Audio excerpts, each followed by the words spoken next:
Hi friends, happy Saturday. If you've never seen my face before, I'm Olivia, and you can consider me your fragrance fairy godmother. If you missed out on last week's video, we were talking all about gourmand fragrances, but specifically the very food reminiscent gourmands. And for some of us, those fragrances can be a little bit too much. So today is going to be a continuation of last week's video, where I'm going to be talking about almost gourmand fragrances. These are fragrances that are going to have those gourmand elements, but they are also going to be balanced with some other notes, so that way they are not leaning in the super foodie direction. If last week was a little bit too sweet for you, you are in the right place. I have a ton of fragrances that would fall into this category, so I tried to narrow it down, but I still have a bunch to talk about. So let's stop with the jibber jabber and get into this video. For the sake of time, the first three fragrances that I'm going to talk about today are all very similar, so we're going to lump them together. Cherry Ambition by the Seven Virtues, Love Fest Burning Cherry by Kayali, and Vice Bomb by Simone Andrioli. And what these three fragrances have in common is that these are all cherry fragrances, and the way the cherry comes off is that it's more of a maraschino cherry. So this is going to be a sugary, sweet, syrupy cherry as opposed to a natural smelling cherry. And although these smell similar, let's look at the slight differences between them. Starting off with Vice Bomb, this is going to be the most candied cherry in the beginning. This smells like a spiced cherry pie. Next is Cherry Ambition. This one has the note of marshmallow. So instead of being thick and syrupy, this one is going to be a little bit more sweet and light and fluffy in the beginning, but as this dries down, those darker woody nuances take hold. And lastly is Love Fest Burning Cherry, and I think burning cherry is the perfect descriptor because out of all three, this one is going to have the dark, smoky woodiness most apparent out of all three. And this one dries down to smell the most nuanced in my opinion. So if I had to choose out of the three, I think because I tend to prefer woody fragrances, I would go with this one. Next in our almost gourmand fragrances is a chocolate fragrance, and that would be House of 8 by Sniff. Although this has chocolate and vanilla, I don't want you to think of a milk chocolate that is creamy, rather a powdery chocolate, almost like a powdered cocoa mix that is unsweetened. The reason that this falls into more of a non-gourmand category, you have sage and lavender that is going to give this beautiful earthy herbaceous quality. And you also have some florals, so you have heliotrope and you have iris, and these are both powdery sort of floral fragrances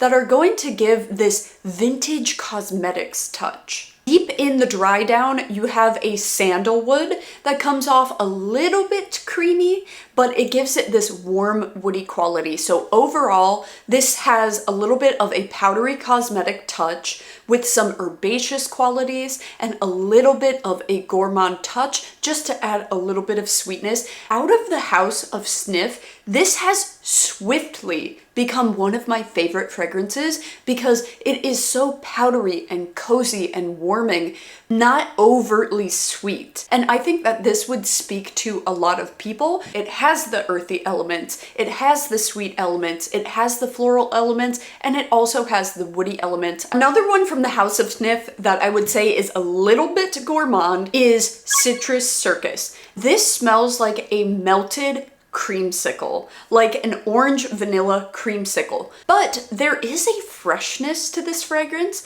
that is reminiscent of an aquatic men's cologne. Imagine you're on the beach and there is a hot, shirtless, ripped dude who smells fresh out of the shower, and it's a scorching hot day and he is eating an orange creamsicle on the beach and it is like melting onto his abs. That's what you're gonna get out of this. Clearly, I've created this scenario in my head before. Whoops. Now this next one I purchased because I heard a lot of people talking about just how gourmand it was. But when I received this fragrance, I had different opinions about it. This is Raised Spirits by Navitus, and while this does have gourmand elements, caramel, of sugar, of vanilla, it is very balanced with a tobacco, a rum, and a pimento pimento leaf that give it a spiciness and earthiness along with a strong, dark, boozy element. So this is equal parts dark, sultry, nighttime fragrance as it is sweet notes. So if you purchase this fragrance thinking that this was going to be a caramel bomb, this is not super sweet. And in the beginning, I have to be honest, I was disappointed because in my mind, I was thinking that it was going to be something else, but I realized how quickly I was not being open-minded. I love tobacco fragrances, so I just needed to drop what I thought of the fragrance and what it was supposed to be and appreciate it for what it is. And the minute I did that, this is a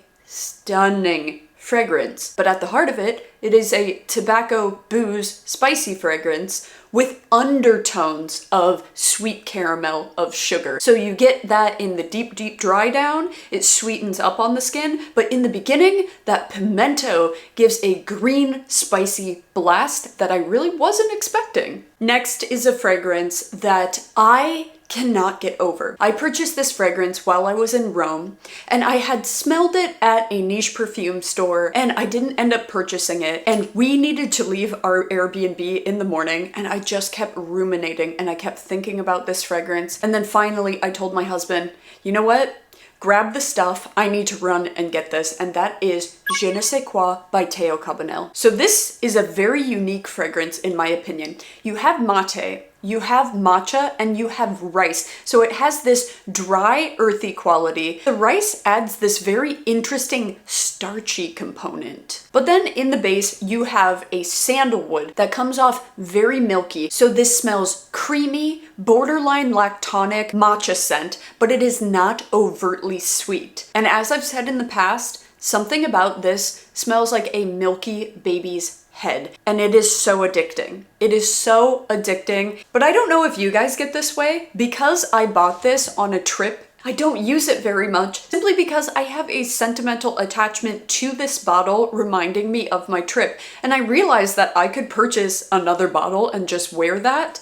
I just keep this one with such fond memories because I had such a wonderful time on my trip. Do you guys do that too? Now this next one is actually very surprising that it is in today's video instead of last week's video, because if you're looking at the notes, you would think that this is a gourmand fragrance through and through, and that is Strawberry Sugar High by Sphinx. And although I do get elements of a strawberry milk, you know, like Nesquik strawberry milk, that is almost a candied strawberry along with a lactonic quality, I get equal parts florals in this as well that really help to balance it. We have jasmine, we have honeysuckle, and we have rose. To me, this is slightly reminiscent of Love Don't Be Shy by Kilian, but this is significantly less powdery, and I think the florals in this are not as thick and white floral dominant, but you're getting a mixed bouquet of florals that make it feel a little bit more fresh. You are still getting that marshmallow quality that is